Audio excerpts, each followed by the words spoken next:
सभी साथियों को नमस्कार। आप सभी का स्वागत है इस वेबिनार श्रृंखला की चौथी कड़ी में, जो कि भारत में सामाजिक नागरिक पहल के एक पूरे सफ़रनामे पर केंद्रित है। इसके पहले आप सभी का जो सहयोग मिला है, आप सभी की जो प्रतिक्रियाएं मिली हैं, वो हम सबका हौसला बढ़ाने के लिए बहुत पर्याप्त हैं। और इस पूरी श्रृंखला के माध्यम से हम लोग भारत में आदिम समय से लेकर अब तक सामाजिक नागरिक पहल के सफ़रनामे को खोलने और उसे याद करने की कोशिश कर रहे हैं, ताकि उससे हम सीख ले सकें और आगे बढ़ सकें। अभी तक की जो श्रृंखला रही है, उसमें हम लोगों ने सिंधु घाटी सभ्यता से लेकर के 17वीं शताब्दी तक की पहल पर के सफ़रनामे को हम लोगों ने याद किया है। और उसके माध्यम से हम लोगों ने देखा है कि अलग अलग समय पर किस तरह से सामाजिक नागरिक पहल ने आकार लिया है और समाज के भीतर की जो विसंगतियां हैं, उनको दूर करने के लिए लोगों ने किस तरह से पहल की है। आज ये चौथी कड़ी है, इसमें आप सभी का स्वागत है। और हमारे साथ, जैसा कि हर बार होते हैं, सचिन जी हैं, सचिन कुमार जैन, जो कि हम सब उनके साथ पिछले 3 कड़ियों से मिलकर के इस पहल के बारे में बात करते रहे हैं। उनका परिचय आप सभी को पता है, तो मैं विस्तार से उसमें नहीं जाऊंगा। लेकिन आप सभी से ये निवेदन करूंगा कि ये जो कड़ी है, ये दरअसल भारत में 18वीं 19वीं सदी में जो सामाजिक नागरिक प्रक्रियाएं बन रही थी, उभर रही थी, उनके बारे में बात करती है। और इसमें हम लोग कोशिश करेंगे दक्षिण भारत से बात को शुरू करने के लिए, और अगली कड़ी तक हम उत्तर भारत की प्रक्रियाओं पर आएंगे।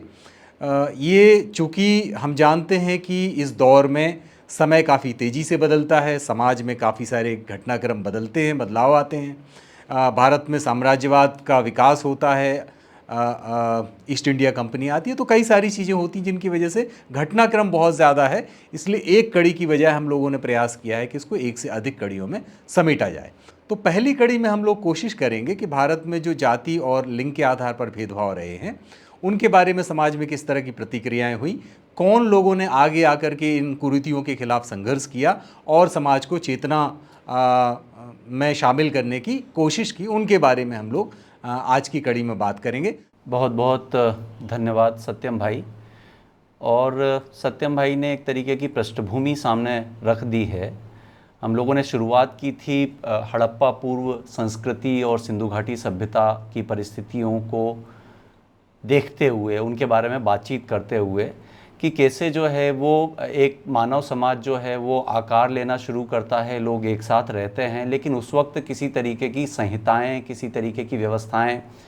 अभी तक के शोध और अध्ययनों के बाद तो सामने नहीं आती हैं। लेकिन अपने आप में एक तरीके से उस समाज ने एक स्वरूप लेना शुरू कर दिया था। श्रम की महत्ता वहाँ पर स्पष्ट होना शुरू हो गई थी। अलग अलग तरीके के काम कौन से होंगे, अलग तरीके के कौशल कौन से हैं,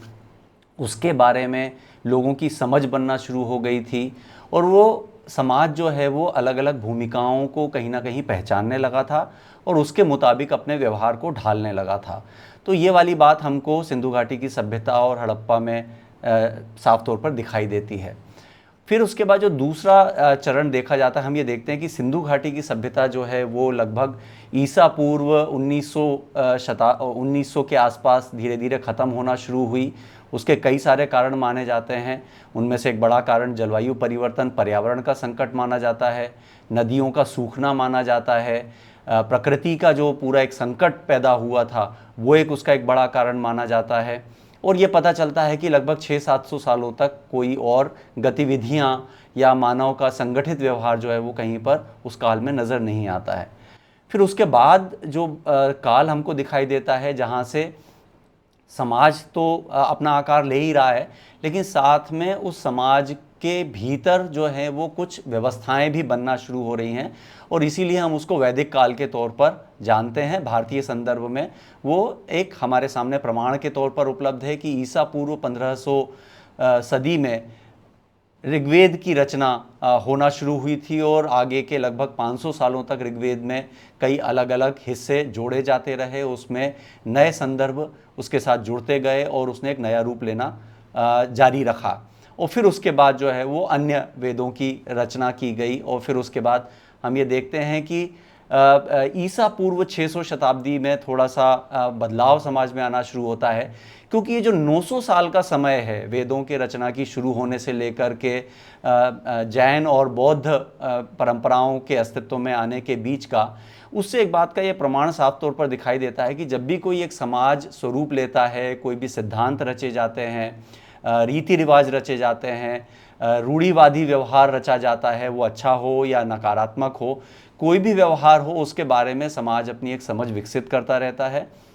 और समय समय पर उसमें कहीं ना कहीं हम देखते हैं कि बदलाव आने की प्रक्रिया जारी रहती है। यही एक्चुअली वैदिक काल में भी हुआ कि वहाँ पर जो ऋग्वेद में जिस तरीके की व्यवस्थाएं दी गई थी, जिस तरीके से प्रकृति का वर्णन किया गया था, जिस तरीके से समाज की व्याख्या की गई थी, वो धीरे धीरे तिरोहित होती गई, कमज़ोर होती गई और उसके बाद के काल में हम ये देखते हैं कि बहुत रूढ़िवादिता ने, जातिवाद ने, भेदभाव ने, छुआछूत ने, इन सब चीज़ों ने बहुत महत्वपूर्ण स्थान सामाजिक व्यवहार में ले लिया। और इसका मतलब ये है कि वास्तव में लगभग 1000 ईसा पूर्व, यानी कि अब से लगभग 3000 से 3500 साल पहले जाति व्यवस्था जो है वो व्यवहार में आ गई, छुआछूत होना शुरू हो गई, कर्म और धर्म के बीच का एक अलग तरीके का रिश्ता वहाँ पर बनना शुरू हो गया। ये चीज़ें हमको उस काल में प्रमाणों से नज़र आती हैं। और ये कहना शायद गलत नहीं होगा कि शुरुआत जो हुई थी वो एक तरीके से एक व्यवस्था को स्वरूप देने के साथ हुई थी, लेकिन बाद में जिस तरीके से राज्य व्यवस्थाएं बनती गईं, जिस तरीके से सत्ता के नियंत्रण की अपेक्षाएं आकार लेना शुरू करती गईं, उसके साथ साथ जो सिद्धांत रचे गए थे शुरुआती व्यवस्थाओं में, वो सिद्धांतों के साथ खिलवाड़ हुआ, उसमें बदलाव किया गया और इस तरीके से बदलाव किया गया कि जिसका इस्तेमाल करके समाज के अलग अलग हिस्सों के ऊपर और संसाधनों के ऊपर कुछ खास व्यक्तियों का और खास समूहों का नियंत्रण स्थापित हो सके। और वो जो कुरीतियां पैदा हुई, जो छुआछूत बढ़ी, वो भेदभाव बढ़ा, उसका परिणाम ये हुआ कि उसी समाज के भीतर से जैन और बौद्ध परंपराओं ने आकार लिया और उन्होंने कहा कि ये इस तरीके से जो हमने रूढ़िवादी व्यवहार, जिस तरीके का आडंबर, जिस तरीके के कर्मकांडों को हमने धर्म के व्यवहार का केंद्रीय व्यवहार बना लिया है, केंद्रीय सूत्र बना लिया है, वो सही नहीं है। अगर हम इस तरीके के कर्मकांडों को अपनाएंगे तो शायद हम जो जीवन के जो लक्ष्य हैं उसको हम हासिल नहीं कर सकते हैं। और यही कारण रहा कि ईसा से लगभग 600 साल पहले के आसपास जो है वो जैन और बौद्ध धर्म के शुरुआत की परिस्थितियां बनी और ये दोनों विचार, ये दोनों दर्शन अस्तित्व में आए। और उसी के साथ हम ये देखते हैं कि और दूसरे दर्शनों ने भी भारत में आकार लिया, जिन्होंने एक तरीके से जो सिद्धांतों पे बात की वो एक दूसरे से विरोधाभासी सिद्धांत थे, एक दूसरे को खारिज करते थे, एक दूसरे से असहमतियां रखते थे। एक दर्शन कहता था कि ईश्वर है, दूसरा दर्शन कहता था ईश्वर नहीं है। एक दर्शन कहता था कि द्वैत है, दूसरा दर्शन कहता था कि अद्वैत है, यानी कि दो इकाइयाँ हो सकती हैं। तो अलग अलग रूपों में हमको इन विचारों में विविधता नज़र आती है और ये अपने अपने अनुभवों के आधार पर, अपने अपने दर्शन के आधार पर, अपने अपनी साधनाओं के आधार पर अलग अलग दार्शनिकों ने इन दर्शनों को प्रस्तुत किया। इनका साफ तौर पर मकसद जो है वो राजनीतिक नहीं था। जैन और बौद्ध के अस्तित्व में आने का मकसद ये नहीं था कि वेदांत को ख़त्म करना है, ये वाला मकसद वहाँ पर पूरे इतिहास में हमको कहीं पर दिखाई नहीं देता। लेकिन इसके बाद जब हम मौर्य काल और मौर्य काल के बाद बढ़ते हैं तब हमको ये समझ में आता है कि जब राज व्यवस्था किसी धर्म के लिए विशेष आग्रही हो जाती है, उसको संरक्षण देने लगती है, तब समाज के अंदर एक अलग तरीके की परिस्थिति पैदा होती है। और एक स्तर पर हम ये देखते हैं कि अलग अलग पंथों में, अलग अलग समुदायों के बीच में टकराव की स्थितियां पैदा होती हैं। जैसे हम जानते हैं कि मौर्य वंश जो था, वो मौर्य वंश ने वहाँ पर जो सिद्धांत रचे जा रहे थे वो वेदांत से संबंधित थे, वो हिंदू विचार से संबंधित थे। चंद्रगुप्त मौर्य के शासनकाल में वो पूरी प्रक्रिया चल रही थी, चाणक्य वो पूरे सिद्धांतों को रच रहे थे। लेकिन उसी काल में जो शासन व्यवस्था चलाने वाले थे, जो सम्राट थे, वो कोई सम्राट जैन पंथ में विश्वास रख रहा था, कोई जो है वो बौद्ध संप्रदाय में, बौद्ध विचार में, बौद्ध दर्शन में विश्वास रख रहा था। तो हमको ये वहाँ पर विविधता जो है वो बहुत साफ तौर पर दिखाई देती है कि एक ही समय पर उसी राज व्यवस्था में कैसे तीन अलग अलग विचार जो है वो महत्वपूर्ण स्थान ले सकते हैं। लेकिन इसके बाद हम ये देखते हैं कि जिस तरीके से शुंग वंश का शासन आया और जैसे मौर्य शासक की हत्या करके उन्हीं के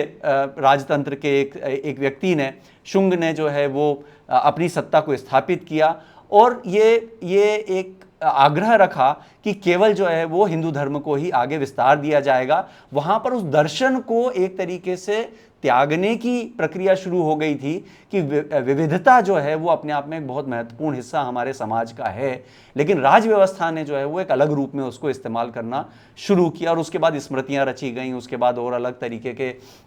धर्म ग्रंथ रचे गए और उन्होंने अपना एक आकार लेना शुरू किया। उसके बाद फिर हम ये देखते हैं कि अलग अलग शासनकाल आए। सातवाहन का शासनकाल हमने देखा, फिर उसके बाद हमने गुप्त शासन देखा। ये जो ईसा के बाद यानी कि 400 से लेकर के 600 की जो सदी है, जो वर्ष हैं, अब से लेकर के 1900 से लेकर के हम 1500-1600 साल पहले की अगर हम बात करें तो वहाँ पर हमको ये समझ में आता है कि वो उस काल में सामंतवाद ने एक बहुत महत्वपूर्ण रूप लिया। और सामंतवाद कैसे पनपा? राजाओं ने अपनी शासन व्यवस्थाओं को चलाए रखने के लिए समाज के ही कुछ प्रभावशाली लोगों को ज़मीनें और कुछ जो भू सामाजिक इकाइयाँ हैं, गांव, क्षेत्र, अंचल, उनको देना शुरू किए ताकि वो उस व्यवस्था का संचालन कर सके। और वहाँ से जिसके पास ये संसाधन आए उसका ये मान लिया गया कि वो साधन संपन्न भी है और राजसत्ता संपन्न भी है, उसकी अपनी राजनीतिक ताकत भी है। वहाँ से इसका एक शुरुआत होती है और उसका सीधा सीधा जुड़ाव जो है वो वर्ण व्यवस्था के साथ और जाति व्यवस्था के साथ भी रहा, क्योंकि समाज में संपन्न और प्रभावशाली कौन था? क्षत्रिय और ब्राह्मणों को जो है वो सबसे ज़्यादा प्रभावशाली जो स्थान है वो हमेशा से मिलता रहा और इसके कारण से उनका प्रभाव बहुत महत्वपूर्ण रूप लेता गया। यही वह काल था, लगभग ईसा के पश्चात 500 साल के आसपास ही भारत में सती प्रथा होने के प्रमाण मिलते हैं, दास प्रथा के होने के प्रमाण मिलते हैं। यही वह काल था जब शादी की जो उम्र है, लड़कियों के जो विवाह की उम्र है, वो धीरे धीरे कम होना शुरू हो गई थी और उसका बहुत सीधा संबंध जो है वो हमारे यहाँ पर लैंगिक समानता और उसके संदर्भ में दिखाई देता है। तो लेकिन ये पूरा समय हम देखते हैं कि इसके बाद जैन और बौद्ध व्यवस्था में भी जो उनके जो मूल सिद्धांत थे, जो मूल दर्शन थे, उसमें भी कहीं ना कहीं कर्मकांडों का प्रवेश होने लगा, उसमें भी आडंबर का प्रवेश होने लगा। और उसके कारण से एक चीज़ ये दिखाई देती है कि एक किस्म से समाज में बहुत अलग तरीके की एक विसंगति, एक रूप में अगर हम कहें तो वो पैदा होना शुरू हो गई, क्योंकि उस वक्त भारत में ये 3 विचार और 6 अन्य दर्शन जो है वो विचार के तौर पर मौजूद रहे, लेकिन बहुत प्रभावशाली स्थान जो है इन 3 विचारों का सबसे ज़्यादा रहा। और इसी के बाद हम ये देखते हैं कि 6ठी-7वीं शताब्दी में भारत में इस्लाम का प्रवेश होता है और इस्लाम में चूंकि उस तरीके की जातिवादी व्यवस्थाएं नहीं रहीं, उस तरीके के कर्मकांड नहीं रहे और वो जो प्रवेश हुआ था इस्लाम का, वो प्रारंभिक तौर पर वो तो व्यापार के कारण से हुआ था, वाणिज्य की व्यवस्था के कारण से हुआ था, लेकिन धीरे धीरे लोगों ने जो है वो अपना स्थान बनाना शुरू कर दिया। अरब आए पहले, फिर इसके बाद तुर्क आए और उन्होंने अपना स्थान बनाना शुरू किया। तो एक तरीके से एक बड़ा जो चौथा विकल्प है भारत में, वो हमारे सामने इस्लाम के तौर पर आया 6ठी-7वीं शताब्दी में, लेकिन उतना ज़्यादा वो स्थापित नहीं हुआ। बहुत शुरुआत में जो व्यापारी आए थे उन्होंने ही यहाँ पर जब व्यापार करना शुरू किया, यहाँ रहने लगे, तो बहुत शुरुआती जो है वो मस्जिदें यहाँ पर बहुत स्थानीय स्तर पर बनी। और इसके बाद ये देखा गया कि लोगों की रुचि जो है वो दूसरे धर्मों के प्रति बढ़ने लगी, जैन और बौद्ध के प्रति और इस्लाम के प्रति। और इसलिए हिंदू दर्शन में ये माना, हिंदू दर्शन के जो कई सारे विचारक थे, उन्होंने ये देखा कि ये चुनौतीपूर्ण जो परिस्थिति पैदा हो रही है, इसको देखते हुए समाज के भीतर कहीं ना कहीं कुछ बदलावों की ज़रूरत है, सुधार की ज़रूरत है, कुछ विसंगतियां जो समाज में आ गई हैं उन विसंगतियों को दूर करने की ज़रूरत है। और इसलिए हम देखते हैं कि दक्षिण भारत में जो है भक्ति आंदोलन पैदा हुआ, भक्ति आंदोलन की शुरुआत हुई। और भक्ति आंदोलन जो है वो मुख्य तौर पर इसी बात पर आधारित था कि जाति के आधार पर किसी भी व्यक्ति को धर्म को मानने से वंचित नहीं किया जा सकता है, ईश्वर की आराधना से वंचित नहीं किया जा सकता है, मुक्ति के लिए साधना करने से वंचित नहीं किया जा सकता है, छुआछूत नहीं होना चाहिए। ये सारे विचार जो है वो भक्ति मूवमेंट ने, भक्ति आंदोलन ने हमको 7वीं-8वीं शताब्दी में दिए, जो कि दक्षिण से शुरू हुआ था और वहाँ से एक पूरी प्रक्रिया शुरू होती है। और उसके बाद हम देखते हैं कि उत्तर भारत में फिर 11वीं और 12वीं शताब्दी में धीरे धीरे एक तरीके से बदलावों की प्रक्रिया यहाँ पर शुरू होती हुई हमको यहाँ पर दिखाई देती है। यही वो दौर है जिस वक्त एक भारत में सल्तनत काल का आगाज़ होता है, तुर्कों के शासन की व्यवस्था स्थापित होती है और वो व्यवस्थाएं इतनी व्यापक होती जाती हैं कि लगभग उस वक्त का जो भारत का जो दायरा है, उस दायरे का लगभग 3/4 हिस्सा सल्तनत काल के अंतर्गत चला गया और वो एक बहुत बड़ी शासन व्यवस्था भारत में स्थापित हुई। और वो शासन व्यवस्था ने लगभग 550 सालों तक भारत में अपना शासन किया, अपने प्रभाव को रखा प्रभावी तौर पर। हालांकि हम देखते हैं कि 1857 तक मुगल काल, बहादुर शाह जफर तक वो जारी रहा। अगर हम उस काल को लें तो लगभग 650 वर्षों तक हम देखते हैं कि इस तरीके की शासन व्यवस्था भारत में रही। तो ये 650 वर्षों तक अगर भारत में ये शासन व्यवस्था रही तो इसका एक सीधा सा संदर्भ ये माना जा सकता है कि कहीं ना कहीं एक सामंजस्य हिंदू और इस्लाम के बीच में बनता गया, स्थापित होता गया। दोनों विचार एक दूसरे को जानते समझते रहे और उसके कारण से एक तरीके का सह अस्तित्व और सामंजस्य जो है वो दोनों समुदायों के बीच में बना। अगर वो सामंजस्य नहीं होता तो आप जरा कल्पना करके देखिए कि उस वक्त जो भारत की जनसंख्या का लगभग 90 से 95% हिस्सा अगर हिंदू समाज का है और लगभग 5% हिस्सा भी अगर मुस्लिम समाज का नहीं है, तुर्कों का नहीं है, मुगल काल में भी अगर मुसलमानों का नहीं है, तो उस काल में फिर क्या वास्तव में इतने लंबे समय तक वो शासन व्यवस्थाएं संचालित रह सकती थी क्या? तो कहीं ना कहीं समाज के बीच में आपसी सामंजस्य और उसी तरीके से राजाओं और सम्राटों के बीच के भी जो सामंजस्य हैं, सामंतों के बीच के सामंजस्य हैं, उन सामंजस्यों ने पूरी व्यवस्था को बने रहने में एक बहुत महत्वपूर्ण भूमिका निभाई। और हम ये देखते हैं कि 1200 के आसपास भारत में भी, उत्तर भारत में भी जो भक्ति मूवमेंट है, भक्ति आंदोलन है, वो शुरू होता है और उसके बाद यहाँ पर भी वो जो रिफॉर्म्स हैं, समाज के भीतर बदलाव की जो प्रक्रिया है वो शुरू होती है। और मुख्य तौर पर हम देखते हैं कि तुलसीदास, रैदास, नानक, ये सारे जो हैं वो बहुत महत्वपूर्ण भूमिका निभाते हैं, एक विचार को आगे बढ़ाते हैं। और इनकी कोशिश ये रहती है कि व्यवस्था के भीतर, समाज के भीतर ही जो वंचित हैं, जो उपेक्षित हैं, उनको समता का पूरा अधिकार मिले, समानता का अधिकार मिले, किसी तरीके की गरिमा का उल्लंघन ना हो। और जो सिद्धांत बने हुए हैं, जो व्यवस्थाएं बनी हुई हैं, जो प्रिविलेजेस हैं, जो विशेषाधिकार हैं, उनके आधार पर किसी भी तरीके का भेदभाव ना हो। वहां पर कोई बुनियादी तौर पर भारत की जो व्यवस्था थी, धार्मिक व्यवस्था थी, उस धार्मिक व्यवस्था को चुनौती देने के प्रमाण उस तरीके से नजर नहीं आते हैं, बल्कि ज्यादा कोशिश ये होती है रही कि दोनों के बीच में सामंजस्य बना रहे। तो ये चीज़ हमको वहाँ पर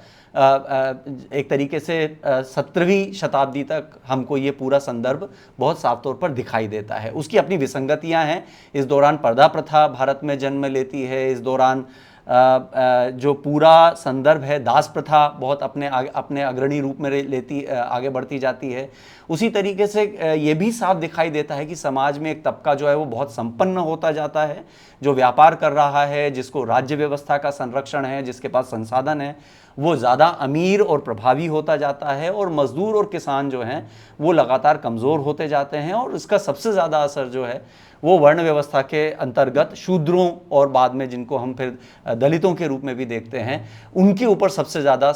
इसका प्रभाव पड़ता है, क्योंकि समाज के भीतर भी उनको संरक्षण नहीं मिलता है, समाज के अधिकार भी उनको संरक्षण में नहीं हमको वहाँ पर दिखाई देते हैं। इस पूरी कड़ी में आज जो हम जिस संदर्भ को ले रहे हैं वो 18वीं और 19वीं शताब्दी का है संदर्भ है।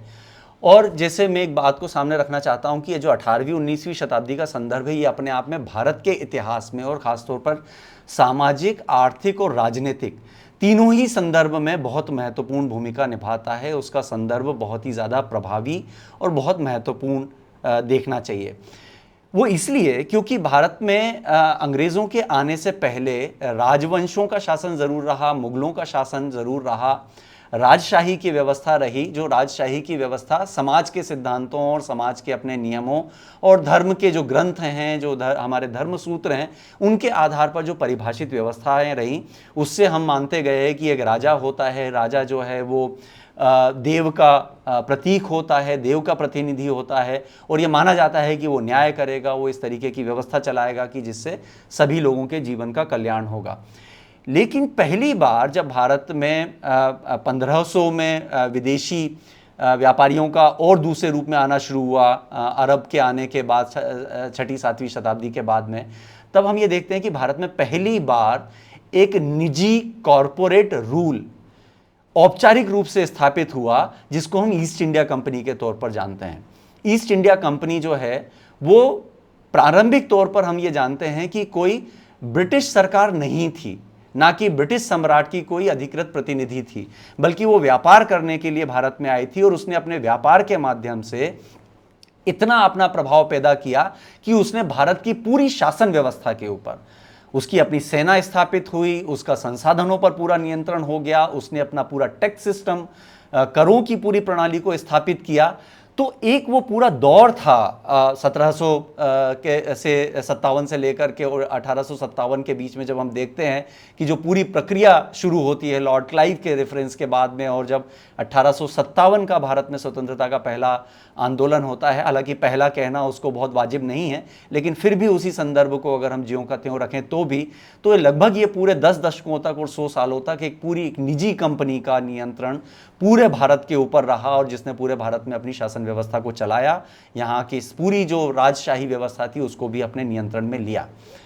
इस पूरी संदर्भ में अगर हम ये देखते हैं तो जो सबसे बड़ा बदलाव हमको ये जो दिखाई देता है कि यहाँ पर जो सामाजिक नागरिक पहल की जो हम बात कर रहे हैं, तो उसका बहुत सीधा संदर्भ जो है वो ये देखना होगा कि अंदरूनी विसंगतियों को दूर करने के लिए क्या भूमिकाएं निभाई जा रही थी, यानी कि जाति व्यवस्था, लैंगिक असमानता, न्याय, धर्म के प्रति सबका समान रवैया, ये सारी चीज़ों को लेकर के क्या व्यवहार अपनाए जा रहे थे, उसमें क्या बदलाव आ रहे थे, वो एक संदर्भ दिखाई देता है। और दूसरा ये संदर्भ दिखाई देता है कि जब लोगों ने एहसास करना शुरू किया कि वो गुलाम बना लिए गए हैं, वो उपनिवेश बन गए हैं, और उसके बाद जो स्वतंत्रता के लिए जो संघर्ष शुरू हुआ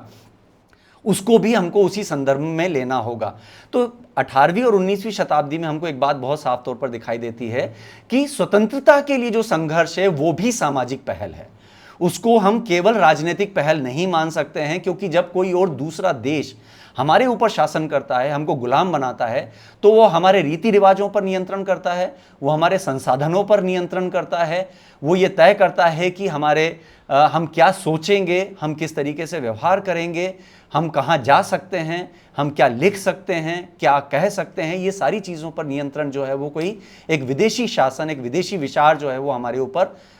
थोपा जाता है, हमको वो नियंत्रण में लेता है। तो जब हम उपनिवेश की बात करते हैं, जब हम गुलामी की बात करते हैं, तो स्वाभाविक तौर पर वो भी एक सामाजिक संघर्ष होता है, सामाजिक आंदोलन होता है, जहां पर लोग ये महसूस करते हैं कि हमको किसी का भी गुलाम नहीं होना है और हमको स्वतंत्र होना है। और वहां से वो एक तरीके से वो एक जज्बा, वो एक संघर्ष की भावना पैदा होती है, और फिर लोग अपना सब कुछ दांव पर लगा करके इस संघर्ष को करते हैं। और हम ये देखते हैं कि लगभग जो भारत के स्वतंत्रता के आंदोलन का जो लगभग 160 साल का इतिहास है, हमको केवल उसको 90 साल का इतिहास नहीं मानना चाहिए, बल्कि 1780 के बाद से जिस तरीके की प्रक्रियाएं बनना शुरू हुई थी, जो माहौल बनना शुरू हुआ था, उसके बाद से बहुत सारी चीज़ें रूप लेना शुरू करती गई और उसके बाद वो आगे बढ़ती गई। तो ये जो आज की कड़ी है, इस कड़ी में जब हम देखते हैं कि वास्तव में पहले के समय में जब संत जो है वो सामाजिक बदलाव की भूमिका निभा रहे थे, भक्ति आंदोलन जो है वो संतों और दार्शनिकों का आंदोलन मुख्य रूप से रहा। धर्म के या पंथों के भीतर से जो सामाजिक कार्यकर्ता उभरे और जिन्होंने अध्यात्म के जरिए बदलाव करने की कोशिश की, वो एक प्रक्रिया हमको मुगल काल तक दिखाई देती है। लेकिन उसके बाद 18वीं 19वीं शताब्दी का जो दौर है, उसमें हमको ये दिखाई देता है कि समाज के भीतर से ही लोग उभरे, वो खड़े हुए, और वो स्वतंत्रता के लिए भी संघर्ष कर रहे थे और वो सामाजिक स्वतंत्रता के लिए भी संघर्ष कर रहे थे, यानी कि भारत के अपने समाज के बदलाव के लिए भी वो प्रक्रियाओं को आगे लेके जाने की कोशिश कर रहे थे। ये बहुत व्यापक संदर्भ, ये 200 साल 150 साल का जो इतिहास है 18वीं और 19वीं शताब्दी का, बहुत व्यापक है। लेकिन हम इसमें से एक हिस्सा केवल ले रहे हैं, और वो हिस्सा है शुरुआत का, कि कैसे सामाजिक नागरिक पहल की शुरुआत जो है वो 18वीं 19वीं शताब्दी में भारत में होती है। यूं तो एक बहुत लंबी फहरिस्त है, राजा राम मोहन राय, ईश्वरचंद विद्यासागर, स्वर्ण कुमारी देवी, कादम्बिनी गांगुली, रामकृष्ण परमहंस, विवेकानंद, रुकैया बेगम, ज्योतिबा फुले, दुर्गाराम मंचाराम दवे, पंडिता रमाबाई, गोपाल गणेश आगरकर, कुंदुकूरी वीरेश लिंगम, रघुपति वेंकट रमन्ना नायडू, एक बहुत लंबी श्रृंखला है जिनके बारे में हम लगातार बातचीत करते रहेंगे। आज लेकिन जो हम संदर्भ ले रहे हैं, वो संदर्भ ले रहे हैं कि सबसे संवेदनशील शुरुआत, और जिसके बारे में बहुत कम चर्चाएं होती हैं, उस पहलू को हम अपने हाथ में लें और उसके बारे में बात करें। अक्सर जब हमको समाज सुधार का इतिहास बताया जाता है तब उसमें हमको बहुत सारे जो प्रमुख समाज सुधारक हैं, ईश्वरचंद्र विद्यासागर की बात आती है, राजा राम मोहन राय की बात आती है, हमको कई सारे ऐसे संदर्भ आते हैं जो हमको बताया जाता है कि इन्होंने सामाजिक बदलाव के लिए पहल की और निस्संदेह वो पहल रही। लेकिन हमको समाज के जो वंचित तबकों से जो व्यक्ति निकले, कहीं ना कहीं उनकी जानकारी और उनका संदर्भ जो है वो हमारी इस पूरी शिक्षण व्यवस्था से छूट जाता है। और हमको ऐसा लगता है कि जो पूरा हमारे यहाँ पर 18वीं 19वीं शताब्दी का जो रिफॉर्म रहा, सामाजिक बदलाव रहा, वो केवल जो है वो पुरुषों ने किया, वो केवल सवर्ण समूहों ने किया, समाज के प्रभावशाली लोगों ने किया, जो समाज में बहुत अमीर लोग थे उन्होंने बहुत महत्वपूर्ण भूमिका लेते हुए समाज के बदलाव की प्रक्रिया ली। तो उस तरीके का संदर्भ ही हमारे सामने आता है। लेकिन इसी संदर्भ में कुछ ऐसे नाम हैं, कुछ ऐसे उदाहरण हैं जो हमारे संदर्भ में नहीं आते हैं, और इसके लिए हमने आज का ये संदर्भ लिया कि आज हम कुछ ऐसे चरित्रों के बारे में बात करें कि जिन्होंने लीड ली, जिन्होंने अपने ऊपर पूरे के पूरे संघर्ष को केंद्रित किया और अपने आप को उसमें होम कर दिया। वो चीज़ हम कैसे देख सकते हैं, ये संदर्भ हम यहाँ पर आज लेने की कोशिश कर रहे हैं। सबसे पहला संदर्भ मैं लेना चाहता हूँ 19वीं शताब्दी की बहुत शुरुआत से। एक अपने आप में मैं एक डिस्क्लेमर, एक घोषणा इसके बारे में करना चाहता हूँ कि जब हम इसका अध्ययन कर रहे थे तो बहुत सारे ऐसे उदाहरण और ऐसे संदर्भ हमारे सामने आते हैं और आए जिनके बारे में शायद हमको भी कल्पना करना बहुत संभव नहीं लग रहा था कि क्या वास्तव में कभी इस तरीके का व्यवहार, इस तरीके की रीति नीतियाँ हो सकती हैं, इस तरीके का व्यवहार हो सकता है क्या। केरल एक बहुत संदर्भ में है, बहुत चर्चाओं में है, लेकिन 19वीं शताब्दी में सामाजिक बदलाव की प्रक्रिया में केरल का एक बहुत महत्वपूर्ण स्थान रहा, बहुत महत्वपूर्ण भूमिका रही। केरल में अगर हम बात करें और बहुत ही स्पष्ट संदर्भ लें ऐतिहासिक भाषा में अगर हम बात करें तो जो स्टेट ऑफ त्रावणकोर रहा या त्रावणकोर रियासत रही, राज्य रहा, त्रावणकोर रियासत में एक किस्म का व्यवहार था, एक किस्म की राजकीय नीति थी कि जो भी वंचित तबके हैं, जो भी वहाँ पर जो शूद्र समुदाय की जो महिलाएं हैं, वो महिलाओं को अगर अपने कमर के ऊपर के अगर वस्त्र पहनना है तो उसके लिए उनको कर चुकाना होगा।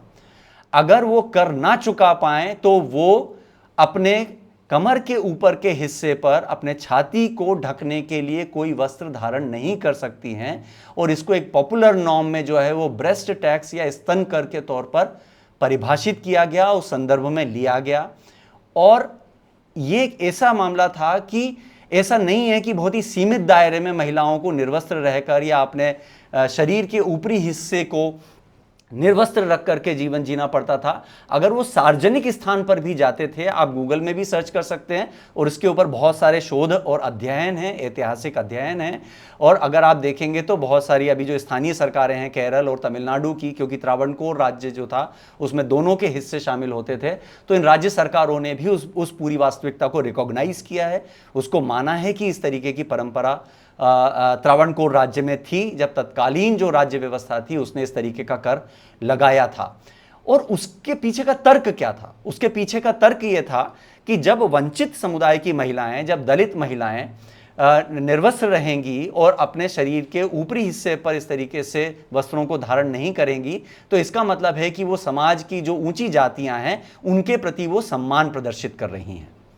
ये उसका एक संदर्भ जो है वो स्थापित वहां पर किया गया कि ये एक पूरी बात रही। अब आप ये देखिए कि ये जो पूरे महिलाएं कौन से वस्त्र पहनेंगी और कितने वस्त्र पहनेंगी, ये हम लगातार देखते हैं। पर्दा प्रथा हो, चाहे बुर्खा हो, चाहे इसके बाद हम ये केरल में स्तन टैक्स की या ब्रेस्ट टैक्स की जब हम बात करते हैं तो वहां तक हमको ये दिखाई देता है। तो ये संदर्भ है। और कौन से लोग जो हैं, कौन से समाज की महिलाएं इससे वंचित की जा रही हैं, किनका इस पूरी प्रक्रिया में शोषण हो रहा है? वो शोषण हो रहा है समाज की वंचित महिलाओं का। जो दलित महिलाएं हैं उनका, अवर्ण समुदाय जिसको कहा जाता है, उनके साथ ये पूरी की पूरी व्यवस्था रही। अपने आप में एक बहुत ही बेहद अपमानजनक, एक रूप में असभ्यता की पराकाष्ठा के तौर पर हम इसको यहाँ पर परिभाषित कह सकते हैं। और इस कर प्रणाली को मुलाक्कारम के तौर पर, मुलाक्कारम शब्द से परिभाषित किया जाता रहा और ये बहुत लंबे समय तक त्रावणकोर स्टेट में प्रचलित रही। 1803 में एक महिला इसी समुदाय की, जो बहुत संपन्न नहीं थी, कोई पढ़ी लिखी, बहुत कोई दार्शनिक नहीं, इस तरीके का कोई भी उसके साथ पहचान उसके साथ नहीं जुड़ती है। मध्य कर्नाटक के चेरथला में जो है वो नंगेली नाम की एक महिला थी जो इसी तरीके के समुदाय से संबंध रखती थी, और उस महिला ने अपने जीवन में तय किया कि वो इस तरीके की परंपरा का पालन नहीं करेगी। बहुत गरीब होते हुए भी वो टैक्स चुकाती थी, उसका परिवार टैक्स चुकाता था ताकि वो वस्त्र धारण कर सके। इसके कारण उसके ऊपर बहुत कर्जा हो गया, वो कर्ज चुकाने की स्थिति में नहीं थे। और एक दिन जब राज्य व्यवस्था की तरफ से जो व्यक्ति कर वसूलने आता था वस्त्र पहनने के एवज में, जिसको परवाथियार कहा जाता था स्थानीय तत्कालीन भाषा में, कर वसूलने वाला अधिकारी, जब वो आया तब नंगेली नाम की महिला अपने घर से बाहर आई। साथ में वो केले के जो पत्ते होते हैं वो साथ में लेके आई। उसने केले के पत्तों को उन अधिकारियों के सामने बिछा दिया और दराती से अपने स्तन काट करके उन केले के पत्तों के ऊपर रख दिए और उन अधिकारियों से कहा कि मुझे इन स्तनों की आवश्यकता नहीं है, इन्हें आप ले जाइए और अपने राजा को सौंप दीजिए। उस महिला की उसी दिन मृत्यु हो गई। उस महिला के अंतिम संस्कार के साथ ही उसके जो पति थे उन्होंने भी उसी चिता में अपने शरीर को रख दिया, और इसी तरीके से एक पहली बार किसी पुरुष के सती होने का प्रमाण भी नंगेली के उदाहरण के साथ में माना जाता है, और ये चीज हमको यहां पर दिखाई देती है। तो नंगेली ने जो है वो एक तरीके से वो भूमिका निभाई, और इस घटना ने पूरे दक्षिण भारत में एक बड़ा संदेश दिया, लोगों के मन में एक तरीके का विचार करने की एक प्रक्रिया वहां पर शुरू की। लेकिन इसके बाद भी वो कर पूरी तरीके से खत्म नहीं हुआ। थोड़े दिन वो कम रहा, रुका रहा,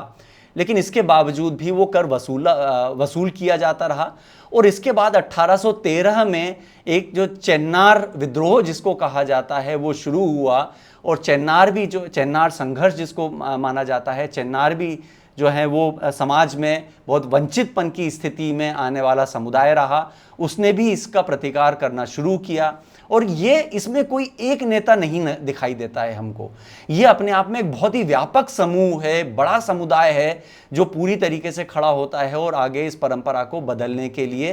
अपनी भूमिका को निभाता है। बाद में इसी समुदाय को नाडर समुदाय के तौर पर, या जो आज हम नाडर उपनाम भी कई जगहों पर देखते हैं, तो उसी संदर्भ में ये संज्ञा आती है और उसी से इसको पहचाना जाता है।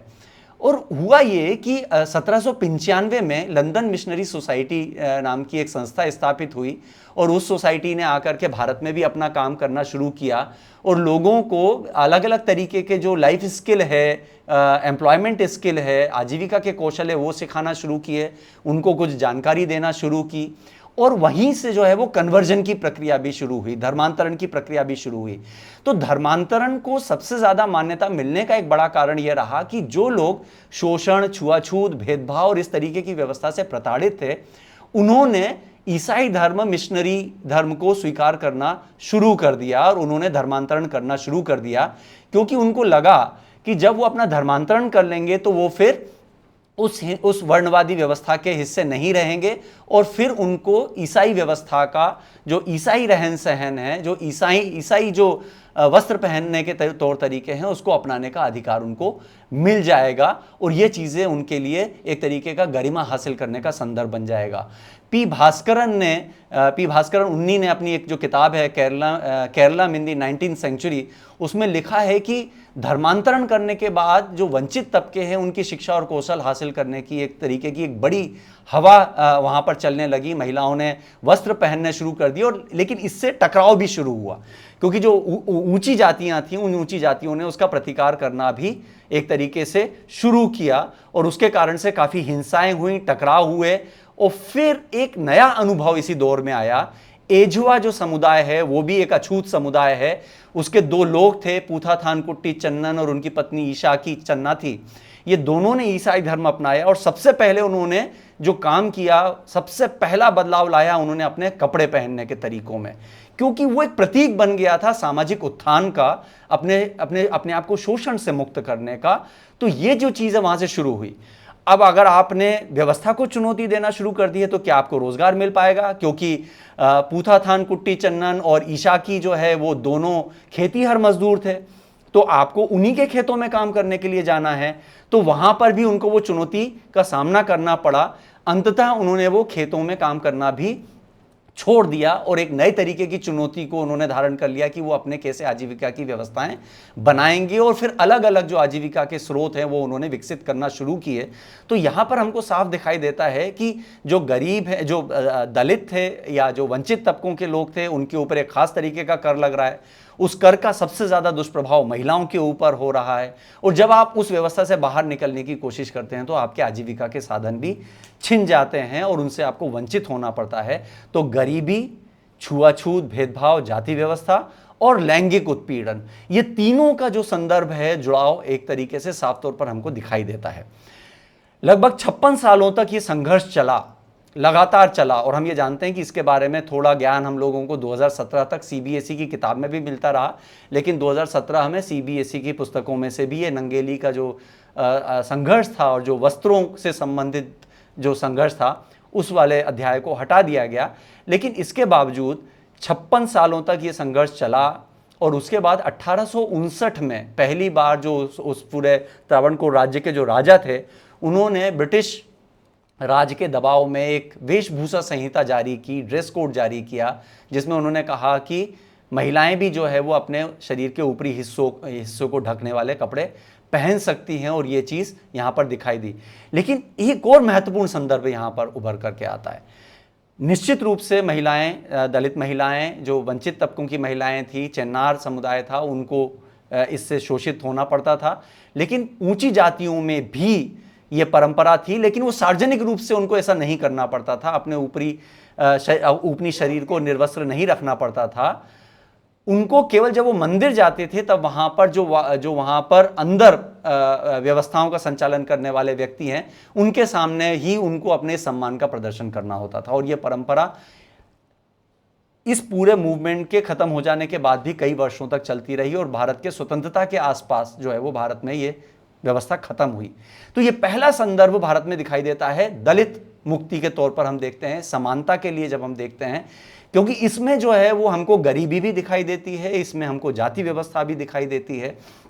और ये अपने आप में ये पूरा दक्षिण भारत का जो है वो मूवमेंट हमको यहां दिखाई देता है। तो आप एक और बात के ऊपर गौर कीजिए कि सामाजिक विसंगति पे पहला आंदोलन भी भारत में, दक्षिण भारत में ही भक्ति मूवमेंट से शुरू हुआ था 7वीं 8वीं शताब्दी में, और यहां पर भी अगर हम ये देखें तो जो सबसे ज्यादा ठोस व्यवस्था में बदलाव करने वाला जो आंदोलन है वो भी दक्षिण भारत से ही शुरू हुआ, और इसके संदर्भ और इसके प्रमाण बहुत साफ तौर पर उपलब्ध होते हैं। हमारे लिए स्वीकार करना मुश्किल होगा जो हमारा सामाजिक उन्मुखीकरण है, हम खुद जिन जाति व्यवस्थाओं से आते हैं, जिस तरीके के प्रिविलेजेस हम में से कई साथियों को मिलते रहे हैं, शायद उनके लिए स्वीकार करना मुश्किल होगा, बहुत आसान नहीं होगा। मैं एक खास समुदाय से आता हूं, आप एक खास समुदाय से आते होंगे, शायद इन स्थितियों को और इन उदाहरणों को स्वीकार कर पाना, सहजता से देख पाना बहुत संभव नहीं होगा, और इस पर बहुत सारी प्रतिक्रियाओं की गुंजाइश बनती है, और हो सकता है कि बहुत हिंसक प्रतिकार की भी गुंजाइश बनती है। लेकिन जो प्रमाण है वो प्रमाण हमारे सामने है।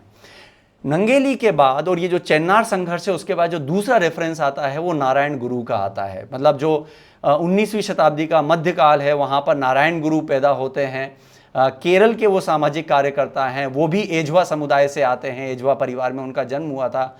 और उनके साथ उनको भी कुछ स्थानीय तौर पर एक तरीके से संरक्षण मिल गया था, क्योंकि वो एक खास तरीके के आयुर्वेद और स्वास्थ्य संबंधी सेवाएं प्रदान करने वाला काम उनके परिवार में किया जाता था, तो कम से कम उनके परिवार को थोड़े से संरक्षण उपलब्ध थे। लेकिन खुद नारायण गुरु इस तरीके की जो जातिवादी व्यवस्था है उसको स्वीकार करने के लिए तैयार नहीं थे। जो पूरा आडंबर, रीति रिवाज और जो पूरा वर्ण व्यवस्था थी, उस वर्ण व्यवस्था को स्वीकार करने के लिए वो तैयार नहीं थे। और उसी वक्त पे हम ये देखते हैं कि केरल में भी और दक्षिण भारत के कई इलाकों में भी जो हिंदू धार्मिक स्थल हैं, उसमें धार्मिकों के, खासतौर पर एजवा समुदाय के जो लोग हैं, वो लगातार ये मांग करते रहे कि उनको भी वहाँ पर उन धार्मिक परंपराओं का पालन करने का अधिकार उनको मिले, और इसके लिए उनको संघर्ष करना पड़ता था। और जब वो कोशिश करते थे तो उसके लिए बहुत हिंसा उनके खिलाफ होती थी। और दक्षिण भारत में से कई स्थान हैं जहाँ पर एजवा या दूसरे जो दलित समुदाय हैं, उन्होंने मंदिरों में प्रवेश करने के लिए संघर्ष किया, और जब उन्होंने वो कोशिश की तब उनके खिलाफ हिंसा की गई, और एक एक संघर्ष में 50 50, 60, 100, 200, 300 इस तरीके से दलित लोगों की मृत्यु उस संघर्ष में हुई, उनकी हत्याएं उस पूरे संघर्ष के काल में हुई और उन स्थानों को आज की तारीख में बहुत साफ तौर पर पहचान भी उपलब्ध है। नारायण गुरु ने जो है वो एक बहुत महत्वपूर्ण प्रक्रिया उस वक्त शुरू की। मैं कुछ उदाहरण नारायण गुरु के सामने रखना चाहता हूं। जैसे उन्होंने वो भी एक तरीके से ये सोच रहे थे कि हमारे समाज के भीतर ही कैसे बदलाव हो, बजाय इसके कि हम पूरे सामाजिक ताने बाने को तोड़ दें या उसको हम किसी तरीके से उसको मूल से उसको चुनौती दें। वैसा काम उन्होंने नहीं किया, लेकिन उन्होंने ये जान लिया कि हमारे जो धर्मशास्त्र हैं उन धर्मशास्त्रों के कारण से भी बहुत सारी व्यवस्थाएं बनी हुई हैं। इसलिए उन्होंने मूलतः उन सिद्धांतों को खारिज किया। उन्होंने पूरी धार्मिक व्यवस्था को खारिज नहीं किया, लेकिन उन सिद्धांतों को जरूर खारिज किया जिसके कारण से ये जो पूरी वर्ण व्यवस्था है, 4 वर्णों की व्यवस्था है, वो आकार लेती है, उसने जन्म लिया था। उन्होंने एक समानांतर प्रक्रिया शुरू की और उन्होंने इस बात को यह कहा कि धर्म का मतलब है मानवीय समता, न्याय और बंधुता पर आधारित व्यवहार करना। इसके अलावा धर्म का कोई और सिद्धांत हो ही नहीं सकता। यह उन्होंने एक सिद्धांत जो है सामने रखने का काम किया।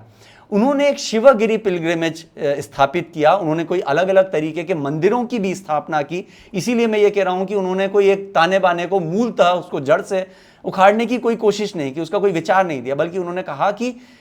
निश्चित रूप से कहीं ना कहीं धर्म का एक वजूद है, अस्तित्व है, हमारे जो आध्यात्मिक प्रतीक है उनका महत्व है, उनकी एक स्वीकार्यता है, उनका होना जरूरी है। ये बात को उन्होंने स्वीकार किया। लेकिन जिस रूप में भारत की सामाजिक व्यवस्था में उसको रखा जाता है, उस रूप में उसकी स्वीकार्यता संभव नहीं है, उसको स्वीकार नहीं किया जाना चाहिए। तो शिवगिरी पिलग्रिमेज जब उन्होंने स्थापित किया तो वहां पर जो सिद्धांत रचित किए गए, उन्होंने कहा कि इस पिलग्रिमेज का, इस धर्म स्थान के सिद्धांत क्या है। शिक्षा को प्रोत्साहित करना, दलितों और महिलाओं को शिक्षित करना, स्वच्छता, ईश्वर की आराधना, लोगों का संगठित होना, कृषि व्यवस्था में सुधार लाना, व्यापार को ईमानदारी से करना, हस्तकला को बढ़ावा देना और तकनीकी ज्ञान को बढ़ाना। तो जो शिवगिरी पिलग्रिमेज स्थापित किया गया था, नारायण गुरु की प्रेरणा से जो स्थापित हुआ था, ये उसके सिद्धांत थे। लेकिन शायद हमारे जो हम पूरी सामाजिक बदलाव की प्रक्रिया में देखते हैं तो हम बहुत ही ब्लैक एंड व्हाइट में, श्वेत श्याम में चीज़ों को हमारे सामने कई बार रखा जाता है। उस नज़रिए से भी हमको शायद इस तरीके के संदर्भों को देखने की ज़रूरत है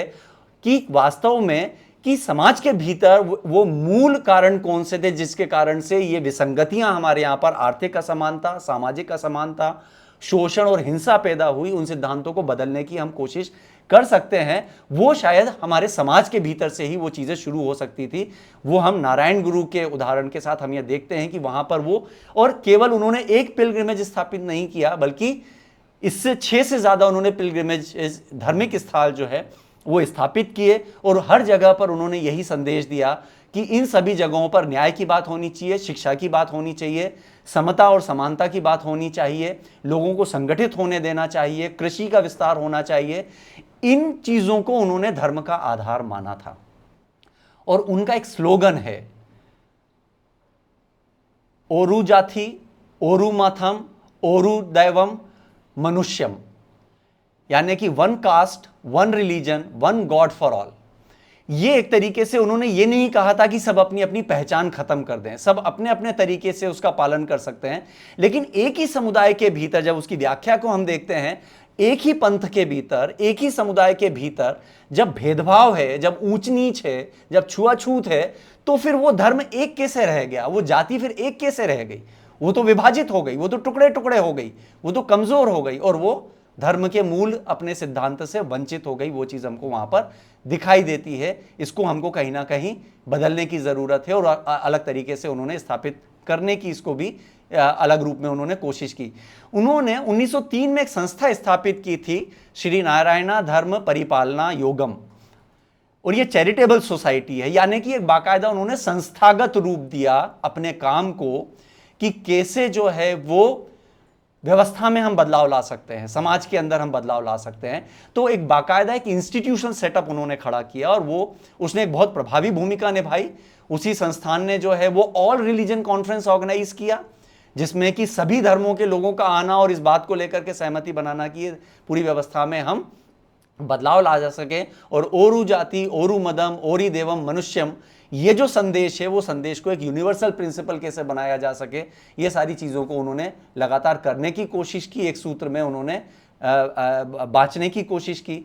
नारायण गुरु ही वो व्यक्ति थे जिन्होंने 45 किताबें अलग अलग विषयों के ऊपर रचना की और उन्होंने सामाजिक चुनौतियों को, सामाजिक समस्याओं की व्याख्या भी की और उसका समाधान भी उन्होंने प्रस्तुत किया। इसका मतलब फिर एक बार ये संदर्भ हमारे सामने आता है कि जो सामाजिक बदलाव का जो पूरा इतिहास है, उस पूरे इतिहास में बौद्धिक प्रक्रियाएं भी, दार्शनिक प्रक्रियाएं भी, लेखन भी, प्रकाशन भी, लेखों का लिखा जाना, पुस्तकों का लिखा जाना, व्याख्याओं का लिखा जाना, टीकाओं का लिखा जाना, ये उसका एक स्वाभाविक और समानांतर हिस्सा पूरे सामाजिक नागरिक पहल का माना गया है और वो हर उदाहरण में हमको दिखाई देता है। अगर हम 1000 सामाजिक सुधारकों की और सामाजिक संस्थाओं की सूची अगर हम भारत के इतिहास में बनाएंगे तो उन 1000 में से 950 व्यक्ति, 950 संस्थाएं, 950 सामाजिक सुधारक हमको ऐसे मिलेंगे जिन्होंने समानांतर रूप से लेखन का काम किया, दोहे लिखने का काम किया, ग्रंथ लिखने का काम किया, दर्शन को रचने का काम किया, गीत संगीत रचने का काम किया। वो चीज समानांतर रूप से वो चलती रही और नारायण गुरु के संदर्भ में भी हमको ये साफ तौर पर दिखाई देता है। ये एक हमारे सामने एक उदाहरण आता है। तीसरा उदाहरण मैं लेना चाहता हूं वो है अयान काली का। अयान काली भी केरल में जन्म लिया था और अयान काली जिस वक्त पे थे, अयान काली के समय पर भी वही जाति का सबसे बड़ा सवाल था, क्योंकि जाति से ही सब कुछ तय हो रहा था कि आप क्या रोजगार कर सकते हैं, आपको कितनी मजदूरी मिलेगी, आप क्या खा सकते हैं, आप किसकी आराधना कर सकते हैं, किसको छू सकते हैं, किस सड़क से निकल सकते हैं, ये सारी चीजें जाति से तय होती है। इसलिए जाति के सवाल को, कास्ट के सवाल को खारिज किया जाना लगभग असंभव है। उसके बिना किसी भी सामाजिक आर्थिक बदलाव की कल्पना नहीं की जा सकती है। और अयान काली खुद भी एक वंचित और एक दलित समुदाय से आते थे और उनके समय में भी यही व्यवस्था थी कि महिलाएं, दलित समुदायों की महिलाओं को जो अपने आभूषण पहनने का अधिकार था वो केवल पत्थर से बने हुए आभूषण ग्रहण कर सकती थी, पत्थर से बने आभूषण धारण कर सकती थी। कान में अगर उनको बालियां पहनना थी तो वो लोहे जैसी धातुओं से बने हुए जो कान की बालियां होंगी वही पहन सकती थी। अगर उनको अपने ऊपरी अंग अगर ढकना हो तो वो अपने गले की माला को, गले के हार को इस तरीके से बनाएं कि जिसमें इतने वो पत्थर और इतनी ज़्यादा उसके अंदर पट्टियां का इस्तेमाल करें जिससे कि वो अपने छाती को ढक सकें। और ऐसे आपको बहुत सारे चित्र जो है वो आज भी आप अगर आप इंटरनेट पर सर्च करेंगे तो वो चीज़ें मिल सकती हैं। तो लोहे के आप आभूषण पहन सकते हैं, पत्थर के आभूषण पहन सकते हैं, क्योंकि आप एक खास जाति से संबंध रखते हैं। दलित समुदाय, अयान काली जिस समुदाय से आते हैं, उनको नए वस्त्र पहनने का अधिकार नहीं। अगर वो कोई भी नया वस्त्र, और सफेद वस्त्र तो पहनने का अधिकार ही नहीं। ये जो है नियम उस पूरे समाज में, उस पूरे काल में, उस पूरी सोसाइटी में स्थापित थे। अयान काली ने इसको चुनौती देना तय किया। 1863 में उनका जन्म हुआ था, 28 अगस्त 1863 को। और 1963 में 1893 में 30 साल की उम्र में उन्होंने तय किया कि वो इस व्यवस्था को चुनौती देंगे। उन्होंने 2 बैल खरीदे, बैलगाड़ी का ढांचा खरीदा, धातु की एक, पीतल की एक बड़ी घंटी खरीदी, नए कपड़े सफेद रंग के श्वेत बिल्कुल वस्त्र खरीदे। जो पगड़ी है, जो सिर पे बांधने वाला जो कपड़ा है, वो कपड़ा भी वंचित समुदाय नहीं पहन सकते थे, उन्होंने वो भी सफेद रंग का खरीदा। और फिर इसके बाद उन्होंने बैलगाड़ी पर वो घंटी बांधकर और उन बिल्कुल स्वस्थ बैलों को लेकर के वो बस्ती के मुख्य मार्ग से निकले। और ये अपने आप में उस वक्त एक पूरी तरीके से क्रांतिकारी घटना थी।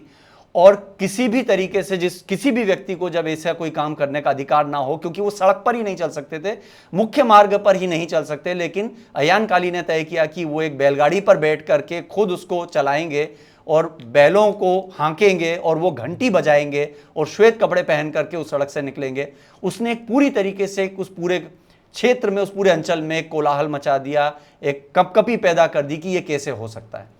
और बहुत सारे लोगों ने उनकी तरफ बढ़े, उनके ऊपर हमला करने की कोशिश की और उसको उन्होंने अपने हथियार से, वो एक दराती लेकर के चल रहे थे और उस हथियार को लहराया और उन्होंने कहा कि अगर किसी ने भी उनको रोकने की कोशिश की तो वो उससे अपना बचाव करेंगे और इस पूरे काम को करने में उनको कोई रोक नहीं सकता। चूंकि वो अपने आप में शरीर उन्होंने अपना बहुत मजबूत बनाया था और इस कारण से वो उस समूह में वहां पर अपने आप को उस वक्त बचा पाए। कई दिनों तक वो ये करते रहे, लेकिन अयान काली के अलावा कोई दूसरा व्यक्ति, दलित व्यक्ति, ये करने की हिम्मत नहीं जुटा पाया। और तब ऐसी स्थिति में अयान काली ने जो तय किया कि अब वो जो है तिरुवनंतपुरम का जो पुथेम बाजार है वहां पर आज़ादी के लिए पदयात्रा के नाम से उन्होंने एक पदयात्रा निकालने की योजना बनाई, एक यात्रा निकालने की योजना बनाई, जहां पर उन्होंने कहा कि दलित लोग जो हैं, वो वंचित तबके के लोग जो हैं, वो इस तरीके के कपड़े पहन करके और पूरी गरिमा के साथ उस सड़क से, उस रास्ते से निकलेंगे। और वहां पर जो दिकुओं का समुदाय था, दिकु का मतलब है कि स्थानीय जो व्यापार में ऐसे प्रभावशाली लोगों का नियंत्रण होना जो बाहर से आए हुए हों, जिनका व्यापार पर नियंत्रण हो और एक पूरी व्यवस्था के ऊपर जिनका कंट्रोल हो। तो दिकुओं ने उनके ऊपर हमला किया और एक उसके ऊपर संघर्ष भी हुआ। कई सारे लोगों को बहुत गंभीर चोटें वहां पर आईं, लेकिन पूरे समूह ने और अयान काली ने उसका काफी संघर्ष किया। और इसका प्रभाव यह हुआ कि मनक्काडु, काजकोट्टम, कन्यापुरम और उसके आसपास के जो क्षेत्र थे वहां पर दलित युवा जो है वो संगठित हो गए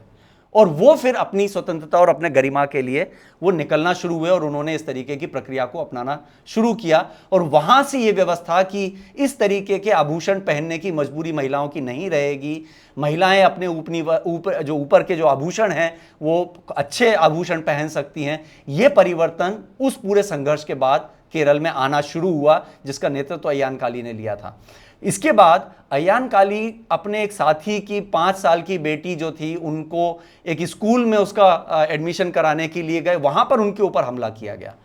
क्योंकि वो भी अपने आप में ये संभव नहीं था कि कोई दलित बच्ची जो है वो एक स्कूल में जाकर के दाखिल हो जाए। तो 1 मार्च 1906 को जब अयान पुजारी की बेटी को, 5 साल की बेटी जिसका नाम पंचमी था, उसको लेकर के वो स्कूल में दाखिला कराने गए, तो वहां पर भी दिकुओं के समूह ने उनके ऊपर हमला किया, टकराव हुआ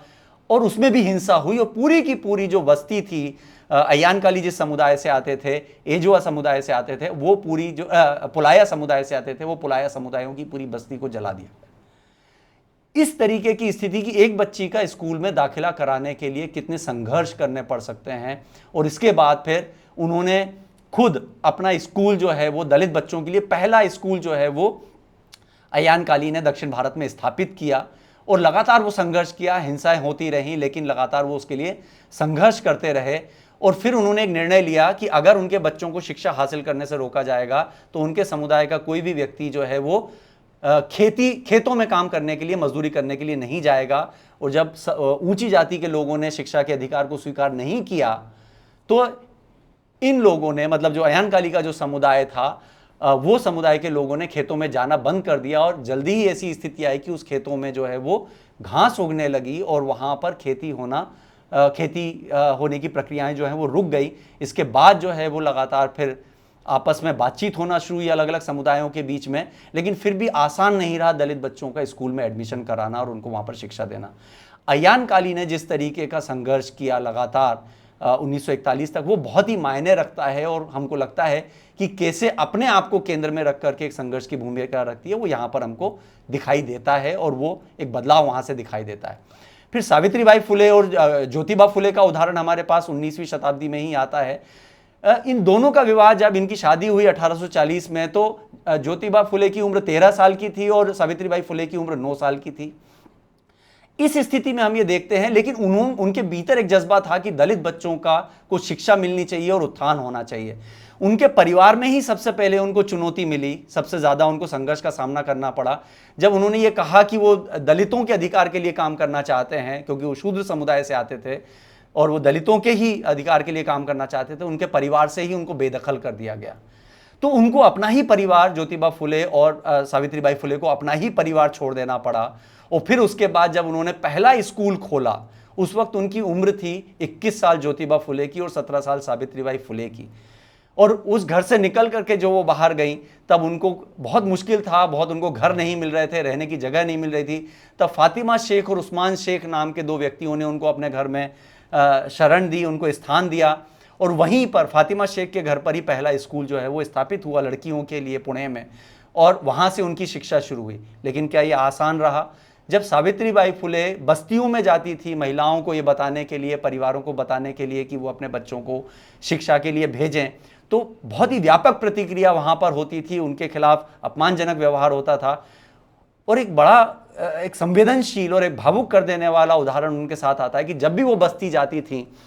जागरूक करने के लिए लोगों को, उस वक्त वो अपने झोले में एक अतिरिक्त साड़ी लग करके लेके जाती थी, क्योंकि जब वो बस्ती से गुजरती थी तब उनके ऊपर गोबर, मिट्टी, कचरा ये फेंका जाता था और इसके कारण से वो अपना उनका शरीर और उनके कपड़ों के ऊपर वो गंदगी इकट्ठा हो जाती थी और जब वो अपने स्थान पर पहुंचती थी फिर अपने कपड़ों को बदल करके वो बच्चों को पढ़ाने का काम करती थी। ये चुनौती उनको सामना करना पड़ी। वही काल था जब विधवाओं को विवाह करने की अनुमति नहीं थी, लेकिन शोषण खूब हो रहा था, देह शोषण विधवाओं का होता था। इसके कारण से वो गर्भवती हो जाती थी और जब वो गर्भवती हो जाती थी तो उनके ऊपर सामाजिक लांछन लगते थे और सामाजिक लांछन लगते थे तो फिर जो नवजात शिशु होते थे उनकी हत्याएं कर दी जाती थी, कन्या शिशुओं की हत्याएं कर दी जाती थी। तो पहली बार जो है वो सावित्रीबाई फुले और ज्योतिबा फुले ने पहली बार जो है वो एक ऐसे इंस्टीट्यूशन को एस्टैब्लिश किया जिसमें यह कहा जाता है कि आप अपने शिशुओं की हत्या मत कीजिए, बल्कि जो शिशु सुरक्षा गृह है वहां पर आकर के उन बच्चों को छोड़ दीजिए और वहां पर उन बच्चों का पूरा संरक्षण किया जाएगा। महिलाओं के बहुत सारी आत्महत्या करनी पड़ती थी, बहुत सारी जो विधवा महिलाएं होती थी शोषण के बाद में, उन्होंने पूरा इंस्टीट्यूशन खड़ा किया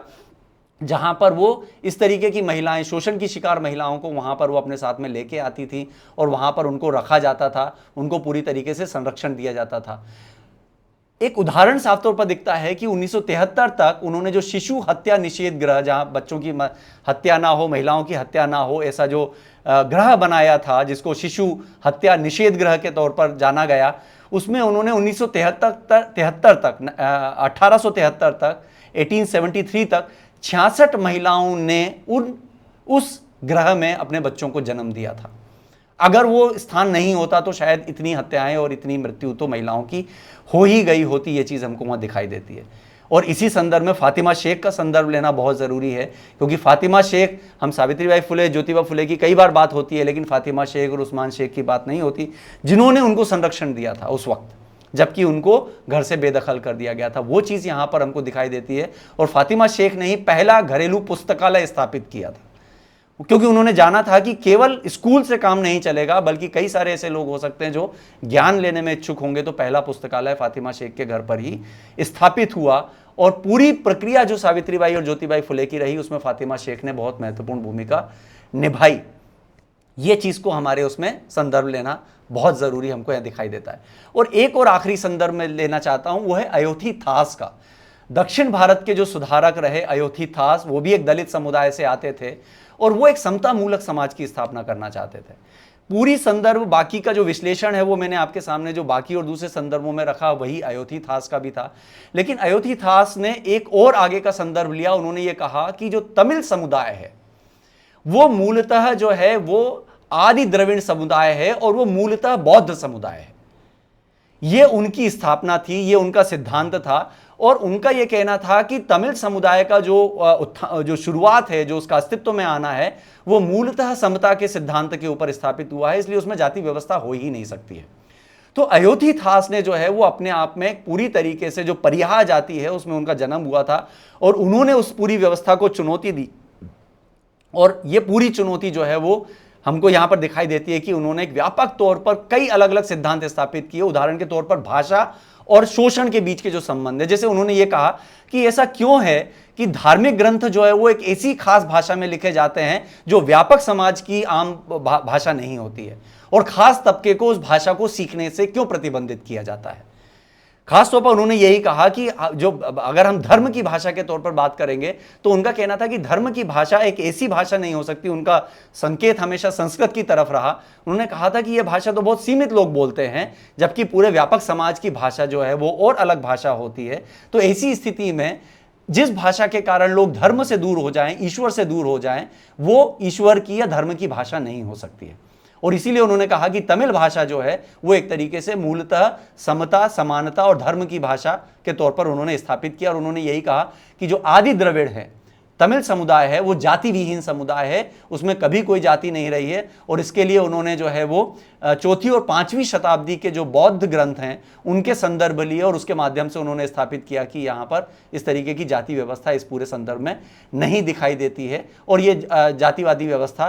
तमिल समाज में हो नहीं सकती। और अयोध्याथास ने यह कहा कि बुनियादी तौर पर 3 सिद्धांत हो सकते हैं, अहिंसा,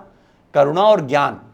ये 3 सिद्धांतों से ही समाज का निर्माण हो सकता है और किसी को भी इनसे वंचित नहीं किया जा सकता। और व्यवहार 4 होते हैं, नैतिक आचरण, नैतिक भौतिकता, नैतिक आनंद और नैतिक और मुक्ति। ये 4 ऐसे स्तंभ हैं, 4 व्यवहार हैं जो सभी को सर्वसुलभ होने चाहिए। जाति के आधार पर किसी को भी वंचित नहीं किया जा सकता है। अयोध्यादास ने भी द तमिलियन नाम के अखबार का प्रकाशन शुरू किया और लगातार वो द 1 पैसा तमिलियन के नाम से उन्होंने अखबार शुरू किया और वो लगातार लंबे समय तक चलता रहा। भारत का इतिहास उन्होंने लिखा, इतिहासकार नहीं थे, लेकिन उन्होंने 2000 सालों के जो पूरी पांडुलिपियां हैं और जो ग्रंथ हैं उनका अध्ययन करके इस नज़रिए से कि ये शोषण की व्यवस्था कैसे आकार लेती है वो अयोध्यादास ने लिखा। और फिर अयोध्यादास ने 1897 में बौद्ध धर्म अपना लिया। तो इसका मतलब यह है कि डॉक्टर अंबेडकर के लगभग 55 साल पहले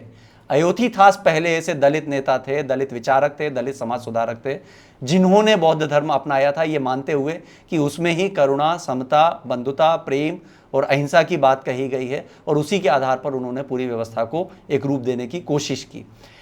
ये जो पूरे संदर्भ हैं, चाहे नारायण गुरु की हम बात करें, अयान काली की हम बात करें, ज्योतिबा फुले की बात करें, हम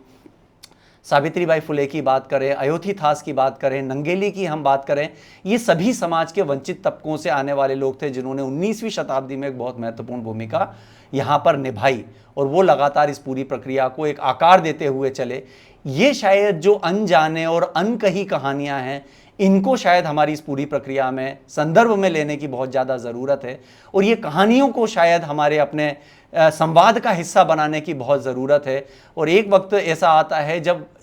ये मांग करते हैं कि इस व्यवस्था में हमारा भी वही समता मूलक स्थान होना चाहिए और जब उनको नहीं मिलता है तो जैसा अयोध्यादास ने कहा था कि जब वो एक ऐसे सम्मेलन में गए जहाँ पर जो कि सवर्ण और संपन्न और प्रभावशाली समुदायों ने आयोजित किया था और वहाँ पर उनको अपनी बात रखने के लिए बुलाया गया, वहाँ पर अयोध्यादास ने कहा था कि हम चाहते हैं कि सभी को ईश्वर की आराधना का अधिकार मिले। तब उनको ये कहा गया कि आपके लिए जो है वो मदुरई वीरा स्वामी, कातेरी स्वामी, करुप्पा स्वामी सरीखे ईश्वर दलित समुदायों को दे दिए गए हैं। आपको शैव और वैष्णव आराध्य और वो प्रतीक नहीं मिल सकते। अब आप देखिए, और ये डॉक्यूमेंटेड है, ये हिस्ट्री में दर्ज है जिसमें कहा गया है कि आपको शैव और वैष्णव प्रतीक नहीं मिल सकते हैं क्योंकि आपको जो है वो दूसरे प्रतीक दे दिए गए हैं, इसलिए आप इन पूरे प्रतीकों का, हमारे प्रतीकों का इस्तेमाल करने की या उनको हासिल करने की कोशिश ना करें। जब उनसे ये कहा गया तब अयोध्यादास ने कहा कि आज जैसे आपने हमसे कहा कि ये ईश्वर हमारे नहीं हैं, तो मैं भी कहता हूं कि रखिए आप अपने ईश्वर को अपने पास, हम भी इस ईश्वर को त्याग करते हैं और हम अपना ईश्वर खुद रचेंगे। ये जो पूरी भूमिका है, ये पूरी भूमिका अयोध्यादास ने निभाई। और एक जो सबसे बड़ी बात जो है हम इस पूरे संदर्भ में देखते हैं, हमको ये समझ में आता है कि यहाँ से जो मूल जड़ें हैं, जो जड़ता है समाज के भीतर की, उसको चुनौती देने का काम हमको 18वीं और 19वीं शताब्दी में दिखाई देता है और उसी सबसे वंचित तबकों के बीच में से लोग निकल के आते हैं। इसके पहले हम रैदास को, कबीरदास को, इन सबको देखते हैं, लेकिन वहां पर हम ये नहीं पाते हैं कि उन्होंने मूलतः जो है वो वर्ण व्यवस्था को या जो पूरी व्यवस्था है उसको बदलने के नज़रिए से बात की हो। लेकिन यहाँ पर हम ये देखते हैं कि यहाँ पर जड़ से व्यवस्था को बदलने की बात और एक बेहतर समाज के निर्माण की बात जो है वो अलग अलग लोगों ने कही। और ये जो 4-5 उदाहरण हैं, ये 4-5 उदाहरण हमको बहुत साफ तौर पर उसका प्रमाण देते हैं कि किस तरीके से ये पूरा संघर्ष एक आकार लेता गया। और ये पूरी जो प्रक्रिया है, ये जो संघर्ष की प्रक्रिया है, इसमें पूर्ण रूप से प्रतिबद्धता पूरे जीवन की, अपने आप में कोई पेशे के तौर पर नहीं, सामाजिक बदलाव के काम को, सामाजिक बदलाव की प्रक्रिया को एक तरीके से अपने जीवन के यज्ञ के तौर पर अपनाने वाले लोगों में हमको कई ऐसे नाम, कई ऐसे उदाहरण दिखाई देते हैं जिनको शायद हमको बहुत ज़रूरी लगता है कि आज जब हम सामाजिक नागरिक पहल के इतिहास की बात करते हैं तो हमको उस नज़रिए से और उस संदर्भ से पहचानें और उसको अपनी चेतना का हिस्सा बनाएं। इनको अपने वजूद से, अपनी आत्मा से, अपनी दृष्टि से, अपनी नीतियों से जोड़े बिना शायद आज हम सामाजिक बदलाव की जो पहल की नीतियां हैं, सामाजिक संस्था के तौर पर हम जो काम कर रहे हैं, शायद इन लोगों को अपनी अस्मिता से जोड़े बिना हम अपने भूमिका को आकार नहीं दे सकते हैं। इन संदर्भों में इनका होना बहुत ज़रूरी हो जाता है। इसी बात के साथ मैं आज की अपनी इस बातचीत को यहीं पर रोकता हूँ। धन्यवाद। बहुत बहुत धन्यवाद सचिन जी। आपका ये वक्तव्य निश्चय ही 18वीं 19वीं सदी में भारत के पूरे ऐतिहासिक घटनाक्रम को समझने, उस समय भारतीय समाज में चल रहे जाति, लिंग,